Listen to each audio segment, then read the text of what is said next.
موږ ډیر کمزور یو اکثریت زموږ معاشره چې کومه ده هغه اکثره موږ په معاشره کې موږ ګرد عمر هغه سب چیرې فکري موږ ګرد بل تلاسونه نیولې زموږ اکثریت په څو کې 99% معاشره چې ده هغه ګرد بل تلاس نیولې ګرد وای پلانې دی پلانې زنان دی پلانې نارینه دی خپل خامیانو ته چې دی هغه موږ نه ګورو چې په ما کې څومره کمزوریان دي زه څومره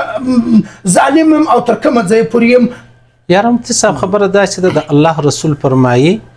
وای انسان د بل پسترګه کې تنکه ویني معمولی قدر خشم ویني بیشتم ویني په خپل سترګه کې لوی تیر بندي دی هغه ویني نه هغه وجه دا ده چې موږ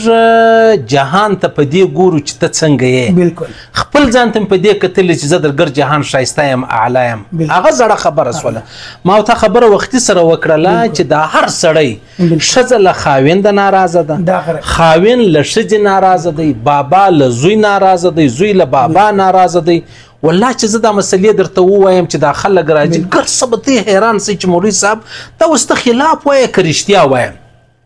خو ما لره پر دې ټولو خبرو باندې یوه خبره په یاد راځي هغه ډاکټر فطرت چې دی شاید تاسو به ښه پیژنئ نو هغه څه چا پوښتنه وکړه په یو انټرویو کې ورته ویل یې ول د جهان ښځې تا ډېر اوري ته ډېر ورباندې ګران یې ده ورباندې وخندل ول خبره داسې ده چې زه ورباندې ګران یم هغه وجه دا د موږ دوی سره لیرې یو که سره نږدې سو دا ګرانش به ختم سي که نه ول زما د کوروالا څه پوښتنه وکړئ یعنی لیلا او مجنون بیا د بید ډیره معافی دا نه سره رسیدل دا سره لیرې و ځکه دونه سره ګران و د وخندل ول دا که سره یو ځای وای بیا به نه سره پسې ګرځېدلی یو په یوه پسې ګرځي بل په بل پسې ګرځي یو په یوه پسې ارمانونه کوي بل په بل پسې ارمانونه کوي نن موږ پر دغه ځای باندې ولاړ یو چې دا سړی د ښځې سره حالانکې څونه لوی قیمتي سړی نیم جهان لاس په نامه ورته ولاړ ښځه جن ناراضه وي هغه وجه دا ده چې دومره نږدېوالی رالی دومره قرب رالی چې هغه